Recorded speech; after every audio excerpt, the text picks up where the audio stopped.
এই হত্যাকাণ্ডের সঙ্গে যারাই যে পর্যায়ে জড়িত সবাইকে আইনের আওতায় এসে তাদের বিচার করা হোক। যারা আমার নেতা ছিলেন সেই নেতাদেরকে অন্যায়ভাবে হত্যা করা হয়েছে, জুডিশিয়াল কিলিং করা হয়েছে তাদেরকে। আমার জীবনে যদি আমরা এখানে আল্লাহর দিন প্রতিষ্ঠা দেখে যেতে পারি, এর চেয়ে সর্ব বড় পাওয়ার কিছু নাই।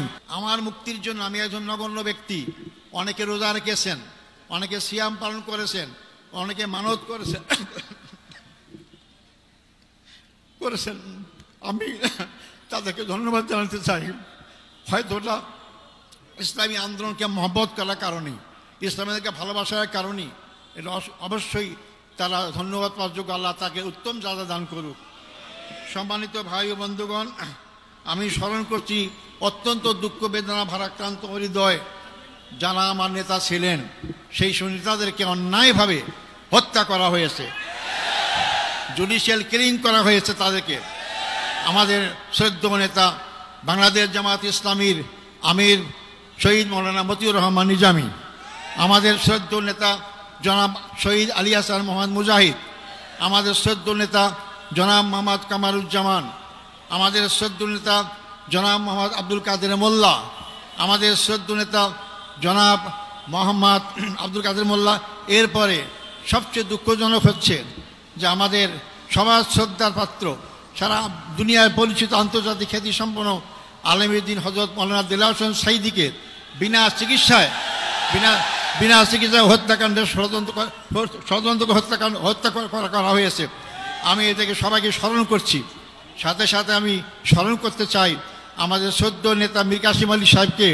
তাকেও সর্বশেষ তার ছেলেকে গুম করা হয়েছে, দেখতে চেয়েছিলেন, তাকেও দেখতে দেওয়া হয় নাই, তাকে ফাঁসির কাছে ঝুলে তাকে হত্যা করা হয়েছে। আমি সাথে সাথে জাতীয়তাবাদী দলের নেতা জনাব সালাউদ্দিন কাদের চৌধুরীকেও ফাঁসির কাছে ঝুলানো হয়েছে, আমি সেটারও আমি স্মরণ করতে চাই।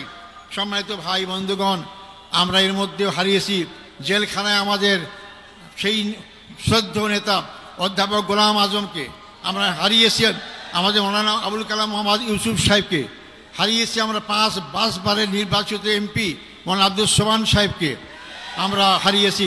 এরপরও আমি বের হয়ে দেখতে পেলাম আমাদের সামনে এখন তারা নেই।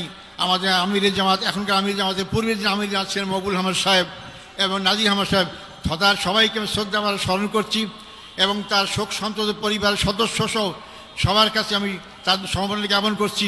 আল্লাহ তাদের সবাইকে ধৈর্য ধারণ করে তৌফিক দান করুক। সম্মানিত ভাই ও বন্ধুগণ, আমি এই প্রসঙ্গে বলতে চাই, এই হত্যাকাণ্ডের সঙ্গে যারাই যে পর্যায়ে জড়িত সবাইকে আইনের আওতায় এসে তাদের বিচার করা হোক। এটা আমি জোর গলা আবার বলতে চাই, যারাই হত্যাকাণ্ডের সাথে যেখানে যে পর্যায়ে জড়িত সবাইকে আইনের আওতায় নিয়ে এসে তাদেরকে বিচার করা হোক। না হলে এই খারাপ সংস্কৃতি চালু থাকবে, এখান থেকে বেরিয়ে আসতে হবে আমাদেরকে। সম্মানিত ভাই ও বন্ধুগণ, আমি আপনাদের কাছে অনুরোধ করতে চাই, আমার জন্য আন্তরিকভাবে দোয়া চাই আপনাদের কাছে। আমার অপরাধ কি ছিল? আমার অপরাধ ছিল ওমা নাকামু মিনহুম ইল্লা আন আইয়ুমিনু বিল্লাহিল আজিজিল হামিদ, আল্লাহর প্রতি বিশ্বাস, এটাই তো আমার অপরাধ ছিল, আর তো অপরাধ নাই। আমি তো আপনাদের কাছে দোয়া চাই যে অপরাধের কারণে ফাঁসির কাষ্ট থেকে আছে আমিদের কাছে ফুলের মালা পাচ্ছি, রশি গলা সেরে গিয়ে ফুলের মালা পাচ্ছি, আমি যেন আজীবন সেই ইসলামী আন্দোলনে আমার জীবন থাকতে, রক্তবিন্দু এক ফোঁটা থাকতে এই আন্দোলনেই যদি আমি শহীদ হিসেবে মৃত্যুবরণ করতে পারি, সে তৌফিক আপনাদের কাছে কামনা করতে চাই। আমাদেরকে সবাইকে মৃত্যুবরণ করতে হবে, মনে রাখবেন, আজ হোক কাল হোক মৃত্যুবরণ করতেই হবে, মৃত্যুর হাত থেকে বাঁচতে পারবো না। আব্দুল কাদের মোল্লা ভাই আমার আমির ছিলেন, একটা কথা আমাকে প্রায় বলতেন, আজার ভাই আমরা যেভাবে গুনাহগার, আমরা এই সব নিয়ে কাল পরকালে জান্নাত পাবো না, জান্নাত পরে একটাই মাত্র পথ, তা হচ্ছে শাহাদাত বরণ করা, তো শাহাদাতই আমাকে জান্নাত দিতে পারে। তাই যে দল, যে জাতি, যে ব্যক্তি শাহাদাত তামান্না করে এগিয়ে যায়, সেই দল, সেই জাতিকে কেউ দমাতে পারে না।